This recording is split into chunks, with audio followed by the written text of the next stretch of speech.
Assalamualaikum warahmatullahi wabarakatuh. Di sini kami akan mempresentasikan mengenai perilaku merokok pada remaja. Sebelumnya, perkenalkan, saya Hilma Robi Hadawiyah, ada Panesya Nurajijah, Mutia Nurfauzia, Silvi Kirana Patmala, dan Julia Putri Fauzia. Sebelumnya di sini saya akan menjelaskan mengenai pengertian perilaku merokok. Merokok adalah menghisap asap tembakau yang dibakar ke dalam tubuh dan menghembuskannya kembali keluar. Perilaku merokok adalah sesuatu yang dilakukan seseorang berupa membakar dan menghisapnya, serta dapat menimbulkan asap yang dapat terhisap oleh orang-orang sekitarnya.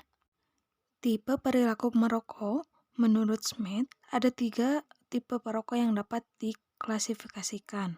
Di antaranya yaitu perokok berat yang menghisap lebih dari 15 batang rokok dalam sehari, perokok sedang yang menghisap 5 hingga 14 batang rokok dalam sehari, yang terakhir perokok ringan yang menghisap 1 hingga 4 batang rokok dalam sehari.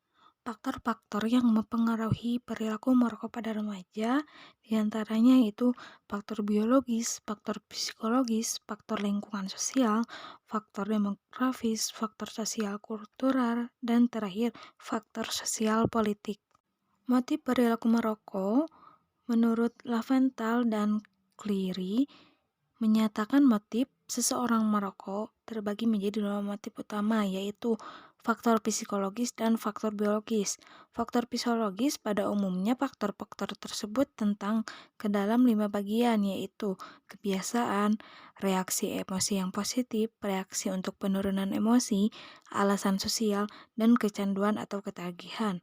Faktor biologis, faktor ini menekankan pada kandungan nikotin yang ada di dalam rokok yang dapat mempengaruhi ketergantungan seseorang pada rokok secara biologis. Yang selanjutnya yaitu aspek-aspek dalam perilaku merokok. Aspek-aspek perilaku merokok menurut Aritonang 1997 yaitu yang pertama fungsi merokok dalam kehidupan sehari-hari. Yang kedua yaitu intensitas merokok, yang ketiga atau yang terakhir yaitu tempat merokok. Selanjutnya yaitu dampak perilaku merokok. Ogden 2000 membagi dampak perilaku merokok menjadi 2, yaitu ada dampak positif, ada juga dampak negatif. Dampak positif, merokok menimbulkan dampak positif yang sangat sedikit bagi kesehatan.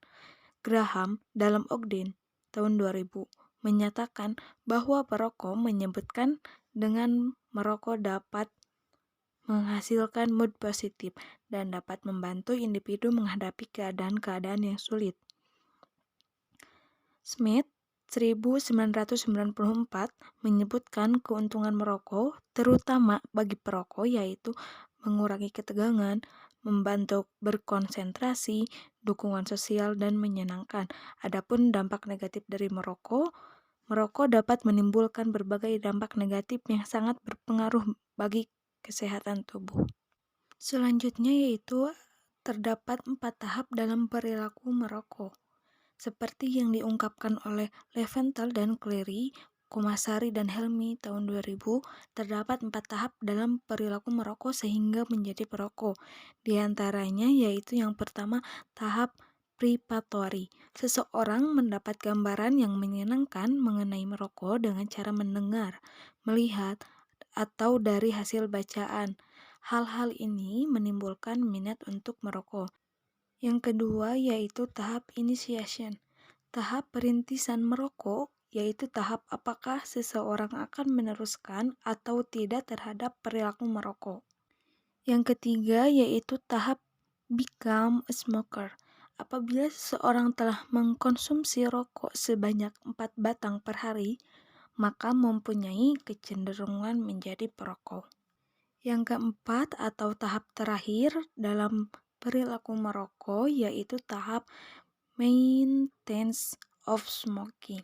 Tahap ini, merokok sudah menjadi salah satu bagian dari cara pengaturan diri atau self-regulating. Kesimpulannya yaitu, berdasarkan pada pembahasan sebelumnya, dapat diambil kesimpulan bahwa perokok pada umumnya dimulai pada usia remaja di atas 13 tahun. Ada beberapa faktor dan motif perokok, tetapi paling banyak disebabkan oleh faktor fisiologis dan juga dalam mengatasi stres. Jumlah rokok yang dikonsumsi berkaitan dengan stres yang mereka alami. Semakin besar stres yang dialami, semakin banyak rokok yang mereka konsumsi. Selain itu, dampak negatif dari merokok lebih banyak daripada dampak positif. Dampak negatif merokok dapat mendorong munculnya jenis penyakit yang dapat mengakibatkan kematian. Sekian presentasi dari kelompok saya. Mohon maaf bila ada kesalahan. Wassalamualaikum warahmatullahi wabarakatuh.